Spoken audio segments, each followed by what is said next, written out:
اللهم محمدا في جميع أفعاله ومحمد اللهم صل عليه مع صحبه وآله صلاة تكون لك رضاء ولحقه أداء. أما بعد، رسول صلى الله عليه وآله وسلم د سیرت ندیر شمه برخه. په تیره برخه کې مو د سریو بیان کوي، نو د اولی سریه بیان مو کوي. اوس د دویمې سریه بیان شروع کیږي چې دا دویمې سریه ته سریه رابغ ویل کیږي. رابغ و جدیه ته نږدې د یو ځای نوم دی. د دغې ټولۍ لیږل د هجرت د اول کال د شوال په میاشت کې ول. روژه تیره سوه، د شوال میاشت چې داخله سوه.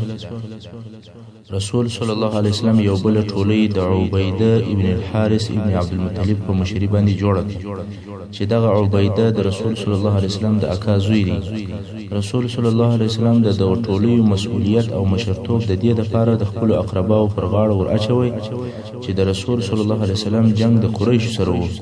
نو یې غوښتل چې د مسلمانانو د ټولۍ افراد خاصتا قومندانان هم قریش وي.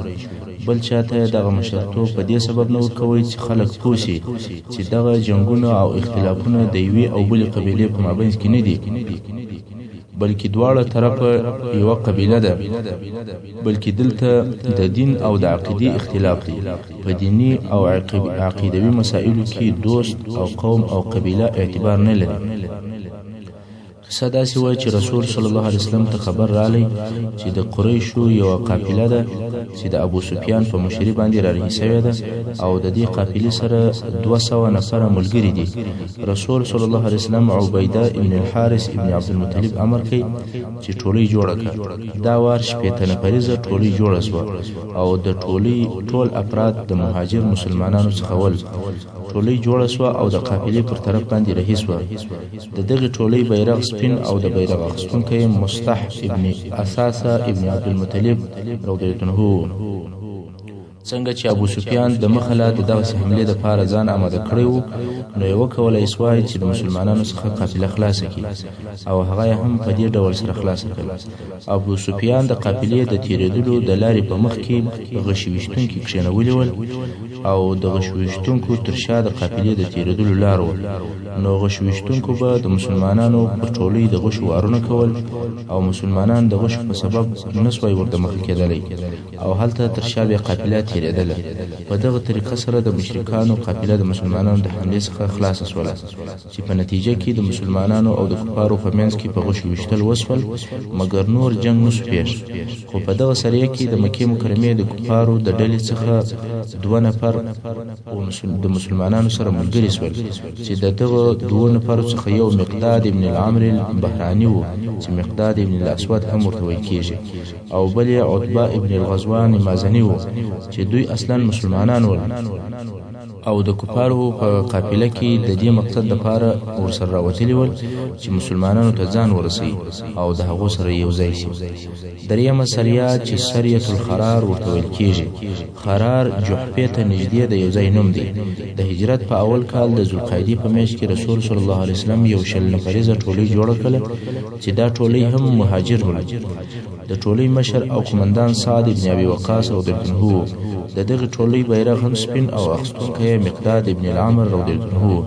دا ټولۍ هم د قریشو د یو قافلې ته ولېږل سوله او ټولۍ ته وویل سول چې تر خراره پورې به ځئ او تر خرار به نه تېرېږي. دغه ټولۍ پر پښو او پیاده رهي سوه. د ورځې به پټېدل او د شپې به تګ کوئ. دغه ټولۍ د پنجشنبې په ورځ خرار ته ورسېده او هلته خبر سول چې قافله پرون لا تېره سوې ده. نو په دې وار کې هم جنگ نسو پیښ. په دغه وختو کې د مکې مکرمې څخه خبر رالی چې د قریشو لوی سردار او د مکې مکرمې ډیر لوی مشر او د رسول صلی الله علیه وسلم لوی دشمن چې ولید ابن مغیره هغه مړ شو چې دغه ولید د خالد ابن ولید پلار و. نو ولید نه د بدر په جنگ کې ګډون کړی دی او نه په نورو جنګو ځکه دی تر دغه جنګو له مخه مړ شوی دی. اوس به د ابوا یا د ودان د غزا بیان درته وشي. تر دغه درو ټولیو تر لیږلو وروسته د رسول صلی الله علیه وسلم د هجرت په دویم کال د سفر په میاشت کې د غزا د وتلو په خپل اراده سوله چې په یو غزا باندې ووځي او دغه غزا ته غزوة الابوا یا غزوة الودان ویل کیږي. ودان د مکې مکرمه او د مدینې منورې په مابین کې د یو ځای نوم دی او ابوا بیا ودان ته نږدې د بل ځای نوم دی. نو دا د رسول صلی الله علیه وسلم اوله غزا ده چې د هجرت د دویم کال د سفر په میاشت کې وسوله. تاسو ته معلومه ده چې تر دغه غزا د مخه د سعد ابن ابي وقاص ټولي و چې هغه د هجرت د اول کال د شوال په میاشت کې و. څنګه چې تر شوال وروسته ذوالقعده داخله شو او هغه د حرام میاشت څخه و، نو نور جنگ پاتې شو. ذوالقعده او ذوالحجه او محرم دا درې سره هغه میاشتې وي چې جنگ پکې منع او حرام، نو ځکه په دغه درو میاشتو کې کوم غزا یا سریه یا جنگ نه دی پیښ شوی. کله چې دغه درې حرامي میاشتې تیرې شوې او جنگ جایز شو، نو سمدستي په خپل رسول صلی الله علیه وسلم د مهاجرینو څخه او یا نفریزه لشکر جوړ کړي، غواړي چې د قریشو پر یو قافله باندې حمله وکړي ترڅو چې ودان ته ورسېدل. څنګه چې قافله د بني غضمره د قبیلې په منطقه کې وه، نو دلته عمرو بن مخشي الغضمري چې د بني غضمره د مشرانو څخه و، خپل قوم د قافلې او د مسلمانانو په مابین کې ودروي او قافله تیره شوله. دغه عمر د رسول صلی الله علیه وسلم څخه د دوستی او د نه تجاوز د معاهدې غوښتنه وکړه. رسول صلی الله علیه وسلم هم د غوښتنه قبول کړه او داسې معاهده یې ورسره وکړه. دا د محمد صلی الله علیه وسلم له طرفه د بني غضمره د قبیلې سره عهد دی چې دوی به پر خپل مالو او ځانو په امان وي او زموږ د هغه چا په مقابل کې د دوی سره مرسته کوو چې پر دوی حمله وکړي، بیل هغه وخت چې دوی د الله د دین سره وجنګیږي، او که رسول صلی الله علیه وسلم د دوی څخه مرسته وغوښتل دوی به مرسته کوي. په دغه غزا کې رسول صلی الله علیه وسلم 15 ورځې تر مدینې منورې د باندې تیرې کړې. د دغه غزا بیرغ سپین او اخیستونکی حمزه رضی الله عنه. دویم د بوات غزا د هجرت د دویم کال د ربیع الاول په میاشت کې دویم وار بیا خپل رسول صلی الله علیه وسلم په غزا ووتی چې دا د رسول صلی الله علیه وسلم دویمه غزا ده او غزوه البوات ورته ویل کیږي. بوات د جوهینه د غرو څخه د یو غر نوم دی چې د شام ولارې ته نږدې دی. دا وار د رسول صلی الله علیه وسلم سره 200 نفر سپاره ورسره و چې په دغه وخت کې د مسلمانانو هغه لوی لشکر دغه و او د دې غزا څخه بیا هم د قریشو یو قافله مقصد و چې 2500 اوښان پکښې ول او د دغه لوی قافلې سره فقط 100 نفر ساتونکي ملګري ول. د دې قافلې مشر امیه ابن خلف الجمحي و، مګر دغه قافله هم د مسلمانانو د حملې څخه خلاص شوله ځکه قافلې ته مخکې لا خبر رسېدلی و او لارې واړول، قافله تیره شوه او جنګ نه شو پیښ. دغه اسلامي لشکر بیرغ سپین او د بیرغ اخیستونکی سعد ابن ابي وقاص رضی الله عنه. د صفوان غزا د هجرت د دویم کال د ربیع الاول په میاشت کې کرز ابن جابر فهري د مشرکانو د قواو په ملګرتیا په پټه د مدینې منورې پر اطرافو کوم چې هلته اهل مدینې باغونه ول او حیوانات یې هلته ګرځېدل، پر دې باندې حمله وکوله. د باغو څخه خورماوي یا کجوري او میوه ورسره واخیستلې او ځینې حیوانات یا مواشي ورسره بوتل او د انصارو څخه یو نفر چې په خپل کښت کې کار کوي هغه شهید کړي او دغه د کرز بن جابر مشرک ډله بیرته وتښتېدله، خو هلته چیغې او نارې جوړې شوې. کله چې رسول صلی الله علیه وسلم دغه نارې واورېدې سمدستي پر خپل آس سپور شو او هغه طرف ته ورهي شو. اصحاب کرامو چې واورېدل چې رسول صلی الله علیه وسلم هغه خواته او هغه طرف ته تللی دی، نو هر یو کوشش کوي چې زر هغه طرف ته رهي شي، هر یو ځان تیاروي او رهي کېدی، نو خود پاشلی او یو پر هغه طرف ورهي و ځکه یو په واقعا خبرېږي او پسې ور روانېږي. په دغه حال کې د مسلمانانو او یا نفریزه لشکر جوړ شو، په کرز او د هغه په قواو پسې ور ووتی. کرز چې تر شا په ځان پسې نفر ولیدل، هغه خورماوي چې د ده سره ورسره وې هغه یې وغورځولې، اوس غواړي چې ځان خلاص کړي او هغه اول نفر چې په ده پسې دی او تعقیبوي هغه په خپل رسول صلی الله علیه وسلم دی، تر څو چې د بدر سره و یو شیلې ته ورسېدی چې و دغه شیلې ته صفوان ویل کیږي او ځان اخلاص کړي. نو دغه غزا نوم هم غزوه الصفوان شو، مګر د مسلمانانو لشکر لشکر په کرز پسې نه ورسېدی او بې له جنګه بېرته راوګرځېدی. دغې غزا ته د بدر اوله غزا هم ویل کېږي. په دغه غزا کې د مسلمانانو بیرغ سپین او اخیستونکی علي ابن ابي طالب رضی الله عنه. د ذوالعشیره غزا. ذوالعشیره د ینبوع و طرف ته د یو ځای نوم دی. د هجرت د دویم کال د جمادی اول د میاشتې په آخر کې رسول صلی الله علیه وسلم د یو نیم سلو نفر مهاجرینو په ملګرتیا چې 10 اوښان د غزا دپاره ورسره ول، نو د غزا په نیت باندې ووتل. د دې غزا مقصد د قریشو یو قافله وه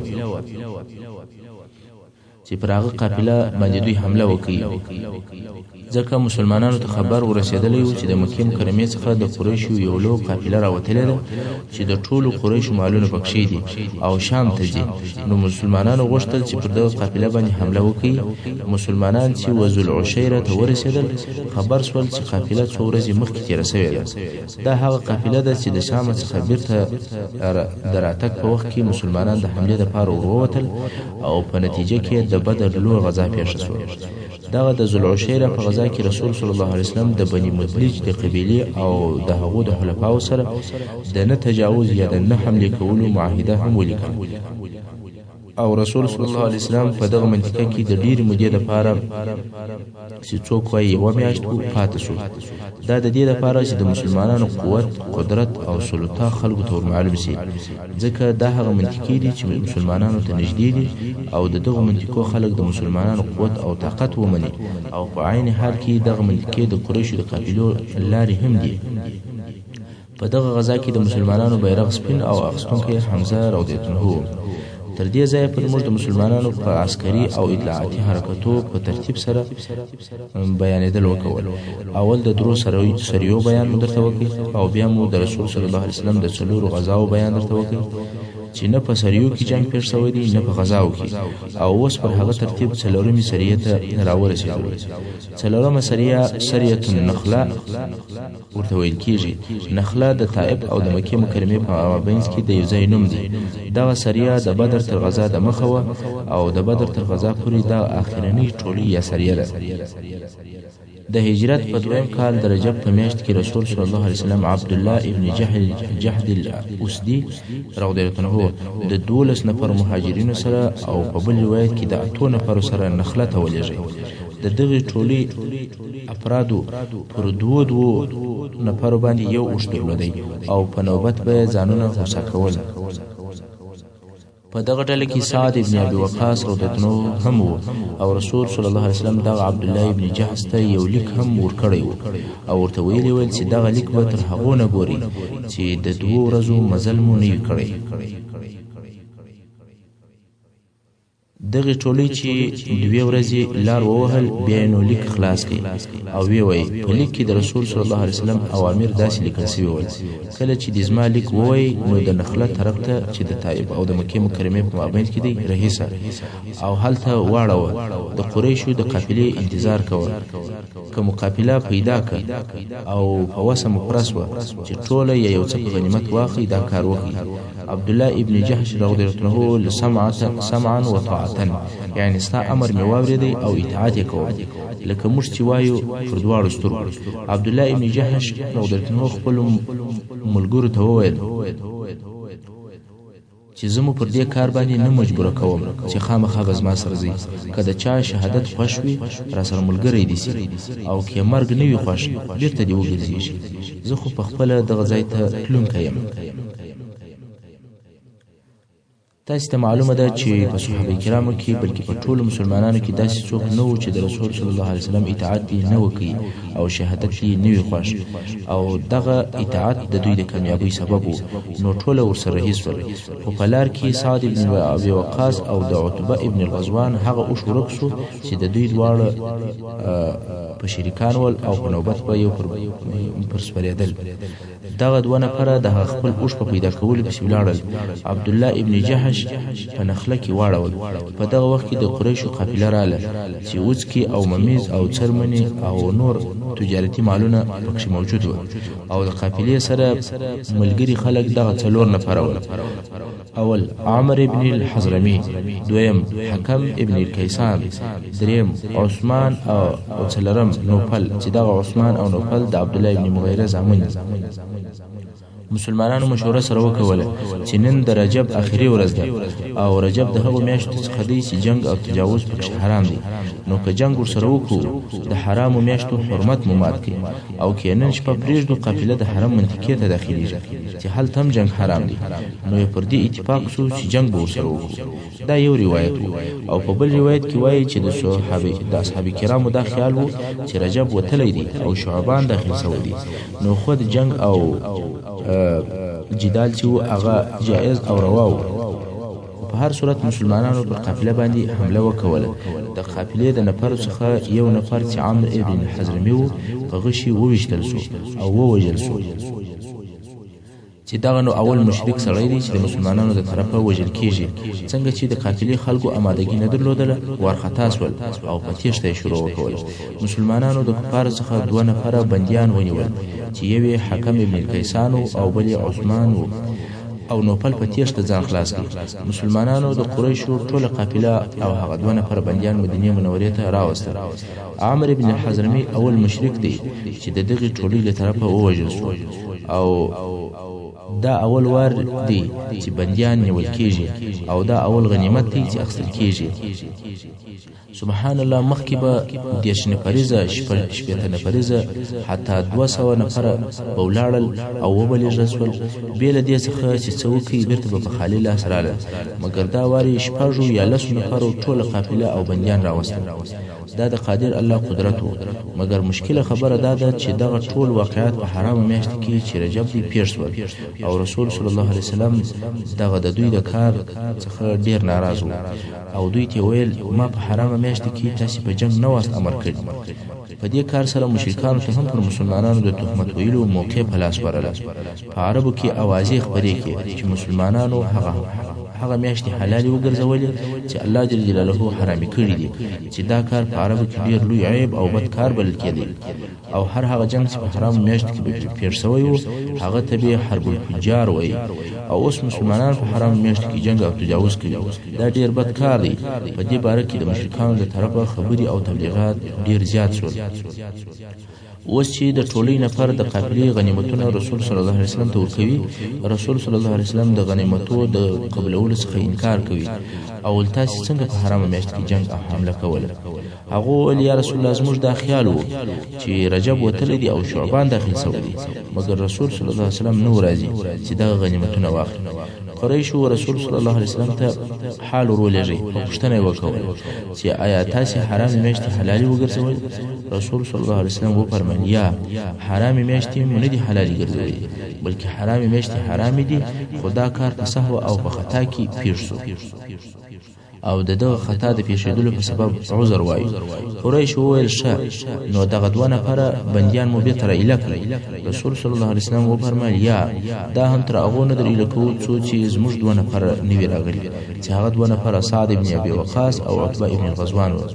ځکه دغه دوه نفره چې د اوښ په پیدا کولو پسې تللي ول تر اوسه لا نه ول راغلي، نو د رسول صلی الله علیه وسلم سره دا تشویق شو چې قریشو نه یې نیولي. نو خود یې وویل که کله چې زموږ هغه دوه نفر راشي بیا نو بندیان درکوم. هغه دوه نفر مسلمانان هم لږ وخت وروسته راغلل. رسول صلی الله علیه وسلم هم حکم ابن کیسان او عثمان ابن عبدالله ورایله کړل، او د هغه مړه سوي کافر دیت یې ورکړ. خو حکم ابن کیسان چې د بند په موده کې د مسلمانانو ښه ژوند او اخلاق او ښه ګزاره ولیدله، اسلام یې خوښ شو او پس له ایله کېدلو مسلمان شو. مکې مکرمې ته نه ولاړی، بلکې په مدینه منوره کې پاته شو، او عثمان ابن عبدالله تر ایله کېدلو وروسته مکې مکرمې ته ولاړی او هلته مړ شو. دا وار د الله جل جلاله په ابدي بندیخانه کې بندي شو. دا په اسلام کې د هغه اولو بندیانو حال. څنګه چې کفارو د رجب د میاشتې د دغه حملې څخه د ځان په ګټه لو مسله جوړه کړې و او دا واقعه په ډیر زور او شور سره هر چیرې بیانوله، نو الله جل جلاله د دغه موضوع په اړه کې وحی نازل کړي او دغه مسله په الهي فیصله سره پای ته ورسوله، چې الله جل جلاله د سورۃ البقره 219 نمبر آیات کې فرمایي: اعوذ بالله من الشیطان الرجیم. يسألونك عن الشهر الحرام قتال فيه قل قتال فيه كبير.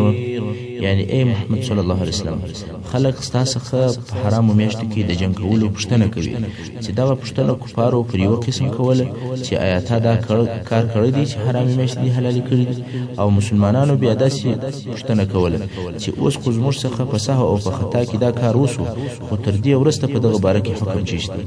نو الله جل جلاله دغه پوښتنې په جواب کې فرمایي: ای محمد صلی الله علیه وسلم دغه پوښتنې کوونکو ته ووایه چې قصدن په دغه حرام میاشت کې جنگ کول ډیره لو ګناه ده. او بیا پس فرمایي: وصد عن سبيل الله وكفر به والمسجد الحرام وإخراج أهله منه أكبر عند الله والفتنة أكبر من القتل. یعنی هو په حرام میاشت کې جنگ کول لو ګناه ده، مګر د الله جل جلاله د دین څخه د خلکو منع کول او پر الله باندې کافر کېدل او د مسجد حرام څخه د خلکو منع کول او د مسجد حرام خلک د هغه څخه ایستل د الله په نزد تر دغه جنگ چې په حرام میاشت کې کیږي ډیر لو او شدیده ګناه ده. او فتنه یعنی په دین کې فتنه او فساد جوړول چې خلک د الهي دین منع کوي یا یې لدین اړوي، تر دغه جنگ چې د مسلمانانو څخه په حرام میاشت کې سهوان پیر شو په څو درجه بد او شدید دی.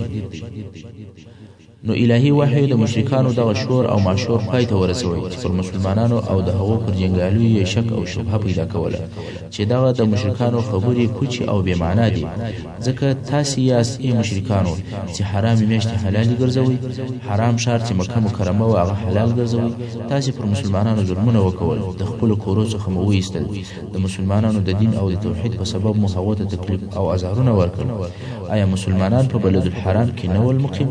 تاسې د هغو د مالو د غصبولو او د هغو د نبی د وژلو فیصلې په دغه بلد الحرام کې نه کې صادرې. اوس نو څه پیښه شوه چې دفعتاً حرام میاشت حراموالی رالی او په هغو کې جنګ کول ډیر بد کار شو. نو معلومه خبره ده چې دغه اوازې چې تاسې نشروي د شرم او د وقاحت څخه نه دي خالي. دا هغه سریع او غزاوې وې چې د بدر طلوعي غزا د مخې پیښ شوي دي او په یوه کې نه قتل شوی دي او نه مالونه اخیستل شوي دي، بې له دغه اخرنۍ سریه څخه چې دغه سریه هم پس له هغه څخه وه چې د کیرز ابن جابر په مشري مشرکانو پر مدینه منوره حمله وکوله، نفر یې هم ووژل او مالونه یې هم یوړل. یعنی د قتل او د وژلو شروع هم د مشرکانو د طرفه وشوه. هغه د مخنی کارونه خو یې پرېږده چې دوی په مکه مکرمه کې کړي ول، حتی اوس هم تجاوز د دوی د طرفه و. پس له هغه څه چې د عبدالله ابن جهل د ټولۍ په واسطه دغه واقعات پیښ شول، په مشرکانو کې بیره پیدا شوه. اوس یې حقیقي خطر حس کړي او د هغه شي څخه چې دوی بیرېدل هغه ورته پیښ شو. پوه شو چې د مدینې منورې مسلمانان پوره ویښ او په حالاتو خبر دي او د دوی ټولې تجارتي قافلې او تجارتي حرکتونه تر نظر لاندې نیولي دي. اوس مسلمانان کولای شي چې 300 میله لیرې یو ځای ته ولاړ شي او هلته د کفارو نفر ووژني، بندیان ځینې ونیسي، مالونه یې واخلي او دوی بیرته سالم او غانم خپل مرکز ته ولاړ شي. مشرکان په دې پوه شو چې د دوی د شام د تجارت کم سفرونه چې ول دا په همیشني خطر کې ولوېدل. خو د دې پر ځای چې د مکې مکرمې مشرکان د هغه خپل طغیان او سرکشي څخه راویښ شي، د صلح او د نه تجاوز معاهدې ولیکي، لکه د جهینا او د بنو ضمره قبیلو چې ولیکلې، د قریشو حقد او حسد نور هم زیات شو. د دوی مشرانو او سردارانو هغه چې مسلمانانو ته به تهدیدونه ورکول او مسلمانان به بیرول، دوی پر خپل کیسه باندې نور هم سټینګ شول. مګر د عبدالله ابن جهش تر سریه ورسته د شعبان په میاشت کې پر مسلمانانو جهاد فرض شو او د جهاد د فرضیت په باره کې واضح او روښانه آیاتونه نازل شول چې الله جل جلاله د سورة بقره په 190 نمبر آیات کې فرمایي اعوذ بالله من الشیطان الرجیم وقاتلوا في سبيل الله الذين يقاتلونكم ولا تعتدوا إن الله لا يحب المعتدين. یعنی ای مومنانو د الله جل جلاله په لار کې د هغه چا سره جنگ کوئ چې ستاسو سره جنگ کوي او پر چا تیری او تجاوز مه کوئ. د تیری او د تجاوز معنا دا ده چې ښځې سپین او ماشومان قصدن مه وژنئ، بېشکه چې الله تجاوز کوونکي نه خوښوي. واقتلوهم حيث ثقفتموهم وأخرجوهم من حيث أخرجوكم والفتنة أشد من القتل. او هر چیرې چې مو دغه کفار پیدا کړل یا مو لاس پر بر سو ویې وژنئ او د هغه ځای څخه یې وباسئ چې دوی تاسې ایستلي یاست. او فتنه یعنی شرک یا دا چې خلک د الله له دین څخه منع کوي او اړوي، دا تر قتل او تر وژلو ډېره بده ده. ولا تقاتلوهم عند المسجد الحرام حتى يقاتلوكم فيه. او د کفارو سره په مسجد حرام کې جنگ مکوئ تر څو چې دوی ستاسې سره په دغه مسجد کې جنگ نه وي کړی. دا د مسجد حرام فضیلت دی چې په مسجد او په ټول حرم کې جنگ کول حرام دي. نو الله جل جلاله مسلمانانو ته فرمایي د کفارو سره په مسجد حرام کې جنگ مکوئ تر څو چې دوی جنگ نه وي در سره کړی. فإن قاتلوكم فاقتلوهم كذلك جزاء الكافرين. او کچیر بیا دوی ستاسې سره په دغه حرم کې جنگ کوئ نو تاسې هم جنگ ورسره وکړئ او ویې وژنئ. د کافرانو جزا همداسې وي. فإن انتهوا فإن الله غفور رحیم. د الله جل جلاله مهرباني ته ګوره چې رب جل جلاله ورته فرمایي که بیا هم دغه مشرکان خپل شرک پرېږدي پر دغه خپلو ټولو بد عملو سربیره ایمان راوړي، الله غفور او رحیم دی، د دوی توبه قبلوي او ټول ګناهونه یې ورمعافوي. دا خو مسلمانانو ته په جهاد سره امر و. بیا نو څه موده نه وه تېره سوې چې الله جل جلاله نازل کړل چې په هغو کې مسلمانانو ته د جنگ طریقه ورښووله او جنگ ته نور هم تشویقول او د جنگ احکام یې ورښوول چې الله جل جلاله د سورة محمد په سورت کې فرمایي اعوذ بالله من الشیطان الرجیم فإذا لقيتم الذين كفروا فضرب الرقاب حتى إذا أثخنتموه فشدوا الوثاق فإما منا بعد وإما فداء. یعنی کله چې په جنگ کې د هغو کسانو سره مخامخ سئ چې کافران سوي دي نو د دوی غاړې ووهئ تر هغو پورې یې وژنئ چې د دوی څخه مو ښه ډېر کسان ووژل او پر غالبه سواست. بیا نو دوی ښه ټینګ وتړئ، یعنی بندیان ځینې ونیسئ او ټینګ یې وتړئ چې در څخه خلاص نسي. بیا نو فصله بندي کولو یا احسان ورسره وکوئ چې موت یې ایله کړئ یا فدیه ځینې واخلئ ایله یې کړئ یا د مسلمانانو د بندیانو په مبادله کې ورکړئ. حتى تضع الحرب أوزارها. او دغه د جنگ او د وژلو بندي کولو سلسله به تر هغو پورې جاري وي تر څو چې کافران خپله اسلحه کښېږدي او جنگ بند کړي. ذلك ولو يشاء الله لانتصر منهم ولكن ليبلو بعضكم ببعض. دا د الله جل جلاله حکم دی او کچیری الله د دوی څخه بدل اخیستلی نو اراده به فرمایلی وای، خو خامخا به بې له جنګه د دوی څخه الله جل جلاله بدله اخیستی وای، مګر د جهاد امر یې په دې سبب درته کړی دی چې الله د جنګ په واسطه ځینې ستاسې په ځینو نورو باندې ازموي. یعنی الله جل جلاله دا قدرت لري چې پر دغو کافرانو کم اسماني عذاب نازل کړي د عادیانو او د سمودیانو او فرعونیانو په مثل دوی هم هلاک کړي. مګر یا اصلا د جنگ او د جهاد څخه د بندگانو امتحان مقصد دی چې څوک د الله جل جلاله پر دین او د الله جل جلاله پر نامه باندې خپل نوم او نشان، ځان او مال او اولاد او نور شان قربانوي. بیا داسې متصل نور آیاتونه نازلېدل چې چې د هغو آیاتو په خلاصه کې داسې ویلی سو چې بیا الله جل جلاله وویل چې هغه کسان چې د الله جل جلاله په لار کې ووژل سي هېڅکله به الله د دوی عملونه نه کړي ضایع. او د سورة محمد په 5 نمبر آیات کې د دغو مسلمانانو مبارک وایي سيهديهم ويصلح بالهم او ژر به دوی ته سمه لار وښي او د دوی حال به په دارینو کې ښه کړي. ويدخلهم الجنة عرفها لهم او الله به دوی هغه جنت ته داخل کړي چې د هغه جنت صفتونه د انبیاو په واسطه ورته بیان کړي دي. محترم اوریدونکو څنګه چې وخت پای ته رسیږي زموږ پاته بیان د سیرت په راتلونکو برخو کې واورئ ان شاء الله تعالی. وصلى الله تعالى على خير خلقه محمد وآله وأصحابه أجمعين.